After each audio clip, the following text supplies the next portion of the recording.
सत्ता के नशे में सिंहासन को प्राप्त करने के लिए अपने 69 भाइयों को हत्या किया हुआ अबीमेलेक के बारे में हमने देखा है। गिदोन के कुल मिलाकर 71 बेटे थे, उनमें से 70 पर उसने घात किया था। उन सब में से लोहरा योताम बचकर भाग निकल जाता है, लेकिन 69 के 69 वहीं पर मर जाते हैं।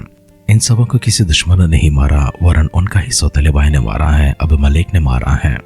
अबीमेलेक जाकर अपने मामाओं से कहता है, क्या मुझे सिंहासन पर बैठने का हक नहीं है? क्या मैं गिदोन का बेटा नहीं हूँ? क्या मुझे हक नहीं है कि मैं जाकर आसन पर बैठूं? हालांकि गिदोन ने तो कह दिया था ना तो वो सिंहासन पर बैठेगा और ना ही उनके बेटे। प्रजा ने तो मांग की थी, तू सिंहासन पर बैठकर हम पर प्रभुता करेगा। केवल तू ही नहीं, वरन तेरे बाद तेरे बेटे भी बैठेंगे, वरन उसके बाद उनके बेटे भी बैठेंगे, अर्थात तेरे पोते भी बैठा करेंगे, हम पर प्रभुता किया करेंगे। लेकिन गिदोन ने साफ साफ मना कर दिया था, ना तो मैं तुम पर प्रभुता करूंगा, ना ही मेरे बेटे तुम पर प्रभुता करेंगे, क्योंकि परमेश्वर स्वयं तुम पर प्रभुता करेंगे और परमेश्वर को ही जगह देना चाहिए। शेकेम में गिदोन की एक रखेल हुआ करते थे और उसका जन्म एक बेटा है अबीमेलेक। इसलिए अबीमेलेक जाकर सिंहासन पर बैठना चाहता है। सिंहासन पर बैठने के लिए रास्ता साफ नहीं था, इसलिए वो कुकर्मी मार्ग से होते हुए अपने सारे भाइयों को हत्या करते हुए उन सबों को अपने रास्ते से हटा दिया और स्वयं जाकर सिंहासन पर बैठा है। लेकिन उसका लोहरा भाई योताम बचकर भाग जाता है। वह जाकर सभी इस्राएलियों के सामने खड़ा होकर उनसे घोषणा करके कहने लगता है और दृष्टांत में कहने लगता है, जैसे वृक्षों ने अपने पर प्रभुता करने के लिए, राज्य करने के लिए सुगंध देने वाले, फलों को देने वाले, मिठास को देने वाले वृक्षों से पूछा था, लेकिन उन सब ने कहा था, क्या हम अपनी मिठास को देना छोड़कर जो मनुष्यों को और परमेश्वर को प्रसन्न करते हैं, क्या हम मनुष्यों के पराजय होकर यहाँ वहाँ डोलते रहें? फिर जब जड़बरी से जाकर उन्होंने पूछा तो जड़बरी सिद्ध हो चुका, लेकिन जड़बरी ने कहा, मेरे साय में तुमको आना पड़ेगा, अगर ऐसा ना हुआ तो मैं तुमको खत्म कर दूंगी। योताम ने वैसे धैर्य और साहस तो किया था, लेकिन अबीमेलेक के डर से फिर से भाग जाता है, जिस कारण से 3 वर्ष ऐसे बीत चुके हैं। तब परमेश्वर इसके बीच में दखल देते हैं।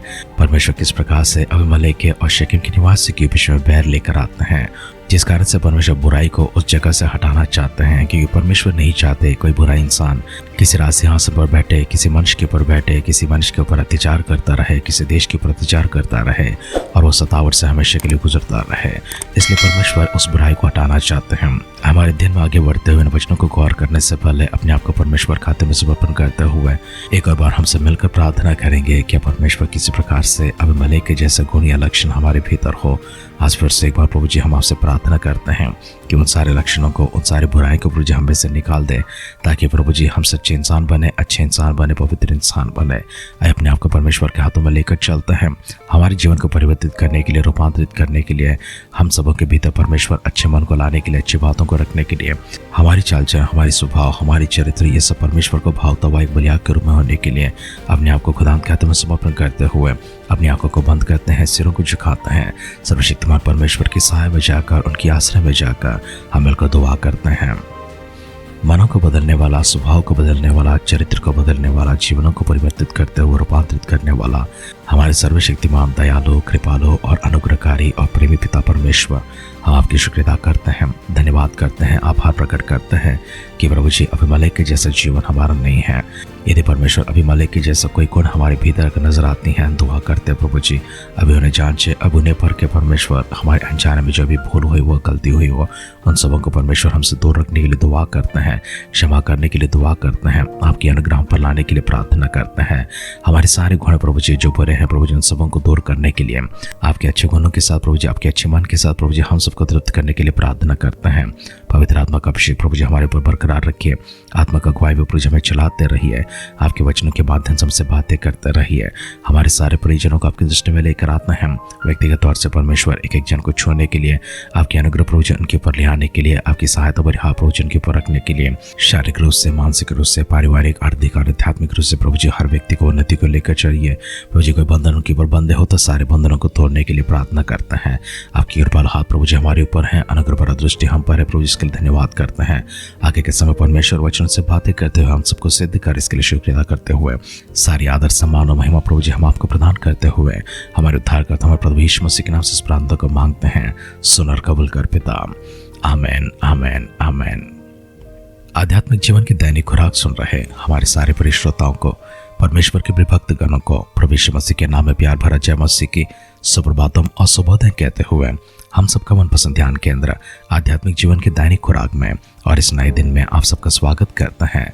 हमारी अध्ययन न्यायों के ग्रंथ 9 अध्याय में चल रही हैं। कल के ध्यान में हमने पहला वचन से लेकर 22वां वचन तक गौर किया था।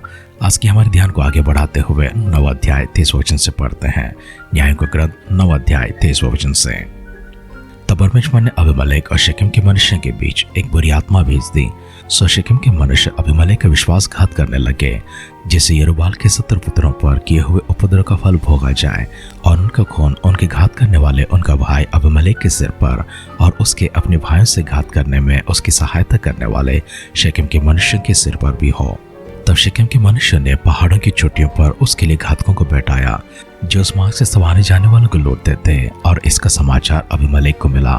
तब एबेद का पुत्र गाल अपने भाइयों समेत शेकेम में आया, और शेकेम के मनुष्य ने उसका भरोसा किया, और उन्होंने मैदान में जाकर अपनी अपनी दाख की बारियों के फल तोड़े और उनका रस रौंदा, और स्तुति का बलिदान कर अपने देवता के मंदिर में जाकर खाने पीने और अबीमेलेक को कोसने लगे।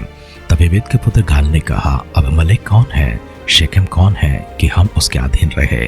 क्या वो यरूबाल का पुत्र नहीं? क्या जबूल उसका नायब नहीं? शेकेम के पिता हमोर के लोगों के तो अधीन हो, परंतु हम उसके अधीन क्यों रहे? और ये प्रजा मेरे वश में होती तो क्या ही भला होता।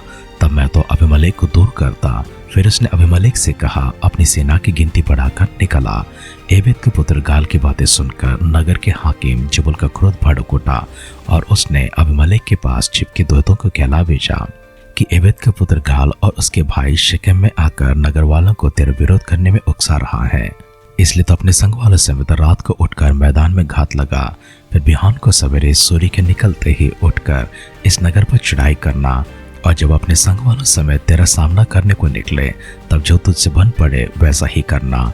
तब अबीमेलेक और उसके सब संग के लोग रात को उठकर 4 झुंड बांधकर शेकेम के विरुद्ध घात में बैठ गए, और एबेद का पुत्र गाल बाहर जाकर नगर के फाटक में खड़ा हुआ। तब अबीमेलेक और उसके संगी घात छोड़कर उठ खड़े हुए। उन लोगों को देखकर गाल जबूल से कहने लगा, देख पहाड़ों की चोटियों पर से लोग उतर आते हैं। जबूल ने उससे कहा, वो तो पहाड़ी की छाया है जो तुझे मनुष्य के समान देख पड़ती है। गाल ने फिर कहा, देख लोग देश के बीचों बीच होकर उतरे आते हैं, और एक झुंड मनोनीम नाम 5 वृक्ष के मार्ग से चला आता है। जबूल ने उससे कहा, तेरी यह बात कहाँ रही है? अबीमेलेक कौन है कि हम उसके अधीन रहें? ये तो वे ही लोग हैं जिनको तूने निकम्मा जाना था, इसलिए अब निकल कर उनसे लड़। तब गाल शेकेम के पुरुषों का अगुवा होकर बाहर निकलकर अबीमेलेक से लड़ा, और अबीमेलेक ने उसको खदेड़ा, और वह अबीमेलेक के सामने से भागा, और नगर के फाटक तक पहुंचते पहुंचते बहुत सारे घायल होकर गिर पड़े। तब अबीमेलेक अरुमा में रहने लगा, और जबूल ने गाल और उसके भाइयों को निकाल दिया और शेकेम में रहने ना दिया। दूसरे दिन लोग मैदान में निकल गए, और ये अबीमेलेक को बताया गया, और उसने अपनी सेना के 3 दल बांधकर मैदान में घात लगाई।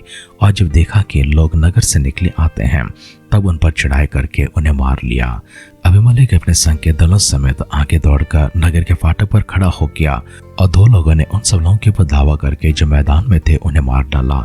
उसी दिन अबीमेलेक ने नगर से दिन भर लड़कर उसको ले लिया, और उसके लोगों को घात करके नगर को ढा दिया और उस पर नमक छिड़कवा दिया। ये सुनकर शेकेम के घुमट के सब रहने वाले एलबरीत के मंदिर के गढ़ में जा घुसे, और अबीमेलेक को यह समाचार मिला कि शेकेम के घुमट के सब मनुष्य इकट्ठे हुए हैं। तब वह अपने सब संगियों समेत सलमोना पहाड़ पर चढ़ गया, और हाथ में कुल्हाड़ी ले पेड़ों में से एक डाली काटी और उसे उठाकर अपने कंधे पर रख ली, और अपने संग वालों से कहा कि जैसे तुमने मुझे करते देखा वैसा ही झटपट तुम भी करो। तब उन सब लोगों ने भी एक एक डाली काट ली, और अबीमेलेक के पीछे होकर उनको गढ़ पर डालकर गढ़ में आग लगाई। तब शेकेम के घुमट के सब स्त्री पुरुष जो अटकल के 1000 थे मर गए। तब अबीमेलेक ने तेबेस को जाकर उसके सामने डेरे खड़े करके उसको ले लिया, परंतु एक नगर के बीच एक दृढ़ गुम्मट था। सो क्या स्त्री क्या पुरुष, नगर के सब लोग भागकर उसमें घुसे और उसे बंद करके घुमट की छत पर चढ़ गए। तब अबीमेलेक घुमट के निकट जाकर उसके विरुद्ध लड़ने लगा, और घुमट के द्वार तक गया कि उसमें आग लगाए। तब किसी स्त्री ने चली के ऊपर का वाट अबीमेलेक के सिर पर डाल दिया, और उसकी खोपड़ी फट गई।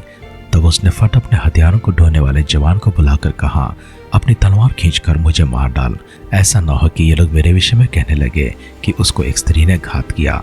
तब उसके जवान ने तलवार भोंक दी और वो मर गया। यह देखकर कि अबीमेलेक मर गया है, इस्राएली अपने अपने स्थान को चले गए। इस प्रकार जो दुष्ट काम अबीमेलेक ने अपने 70 भाइयों को घात करके अपने पिता के साथ किया था, उसको परमेश्वर ने उसके सिर पर लौटा दिया। और शेकेम के पुरुषों के भी सब दुष्ट काम परमेश्वर ने उनके सिर पर लौटा दिए, और यरूब्बाल के पुत्र योताम का शाप उन पर घट गया। न्यायों के ग्रंथ 9 अध्याय का 23 वचन से लेकर अंतिम वचन तक हमने पढ़ को सुना है। अबीमेलेक बुराई करने के लिए सिद्ध हो गया था, लेकिन उन सबका साथ दिया है शेकेम के निवासी। इसलिए परमेश्वर ने दोनों के ही कुकर्म का दंड उनके ऊपर लेकर आए हैं। अबीमेलेक ने जो शेकेम के निवासियों का साथ लेकर अपने 70 भाइयों को मार डाला था, उसके बदले परमेश्वर ने उन दोनों के बीच में बैर को उत्पन्न कर दिया, जिस कारण से आपस में फूट तो पड़ी थी, लेकिन उन्हें समझ में नहीं आया था शेकेम के वासी किस प्रकार से अबीमेलेक को मारना चाहते थे, लेकिन अबीमेलेक किस प्रकार से शेकेम वासियों को मार डाला है। हमने इस अध्याय के शेष भागों को पढ़कर सुना है। शेकेम के लोगों में से जितने लोगों ने अबीमेलेक की बुराई में साथ दिया है, वे सब लोग अबीमेलेक के हाथ से मारे जाते हैं। अबीमेलेक के घुमट को आग लगा देता है, उसमें लगभग 1000 स्त्री और पुरुष मर जाते हैं। एक और दृढ़गढ़ के बीच में एक घुमट था, उसको भी जाकर अबीमेलेक इसी प्रकार से आग लगाकर खत्म करना चाहता है, और लोग उसके डर के मारे उसी घुमट के भीतर चले जाते हैं और अपने द्वारों को बंद कर लेते हैं। अबीमेलेक नीचे से आग लगाने की जब कोशिश कर रहा था, घुमट के ऊपर से किसी स्त्री ने छली के ऊपर का पार्ट अबीमेलेक के सिर पर डाल दिया, जिस कारण से उसकी खोपड़ी फट गई। लेकिन अबीमेलेक अपने जवान को बुलाकर कहता है, कहीं ऐसा ना हो कि लोग कहें कि मेरी हत्या किसी स्त्री के हाथों में हुई है, इसलिए अपनी तलवार खींचकर मुझे मार दे। उस जवान ने अपने तलवार खींचकर अबीमेलेक को मार दिया और अबीमेलेक मर गया। अंतिम वचनों में ऐसा लिखा हुआ है, इस प्रकार जो दुष्ट काम अबीमेलेक ने अपने 70 भाइयों को घात करके अपने पिता के साथ किया था, उसके परमेश्वर ने उसके सिर पर लौटा दिया, और शेकेम के पुरुषों को भी उसके सब दुष्ट काम परमेश्वर ने उनके सिर पर लौटा दिए, और यरूब्बाल के पुत्र योताम का शाप उन पर घट गया। आरंभ के वचनों में हमने सुना था, बुराई करने वाले बुराई से खत्म हो जाते हैं, इसलिए हमें कभी घात नहीं करना है, किसी की बुराई नहीं करना है। हम बुराई करते हैं तो बुराई हमारे पर लौट कर आएगी। जैसा बीज आज हम बोते हैं, वैसे ही फसल हम लोग काटेंगे। जैसे काम आज हम करते हैं, वैसे काम कल हमारे ऊपर वापस लौट आएंगे। इसलिए जो काम करते हैं, उन कामों को करते समय ध्यान दे, चौकस रहें, सावधानी के साथ उन कामों को करना चाहिए। अच्छे गुणों को, अच्छे मनों को हमारे बीच में रखना चाहिए, बाकी जो कुछ है उसे बाहर कर देना चाहिए।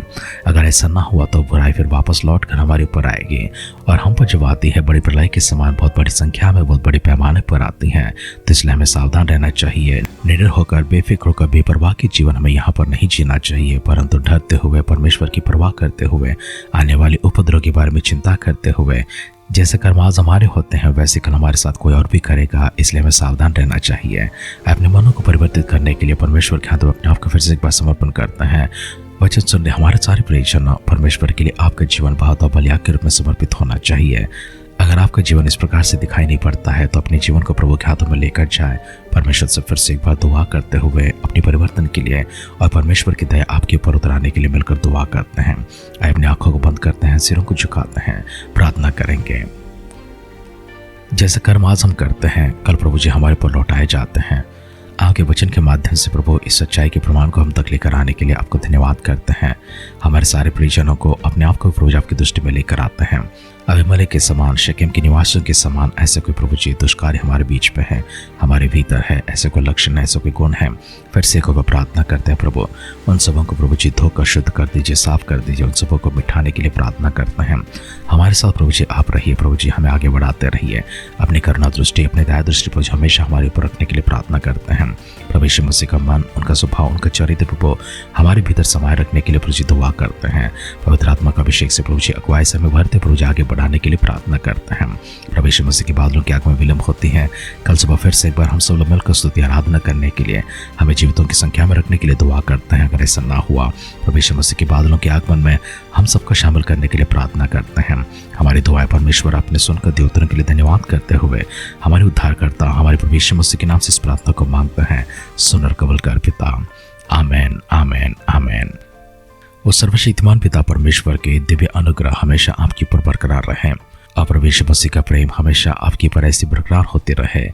पवित्र आत्मा की अगुवाई, पवित्र आत्मा की सहायता, पवित्र आत्मा का अभिषेक और संगति हमेशा आपके पर बरकरार होते रहें। त्रिएक परमेश्वर निरंतर आपको अपनी पवित्र सहाय में रखते हुए, अपने हाथों से संभालते हुए, अपने सुरक्षा के कवच के घेरे में आपको संभाले रखते हुए, हर प्रकार के खतरों से, मुसीबतों से, सतावट से, संकटों से बचाए रखकर आपके आशीषमान और जीवन जीवन प्रदान करें। हमारी इस दुआ कामना के साथ आज के ध्यान उसके पर समाप्त करते हैं।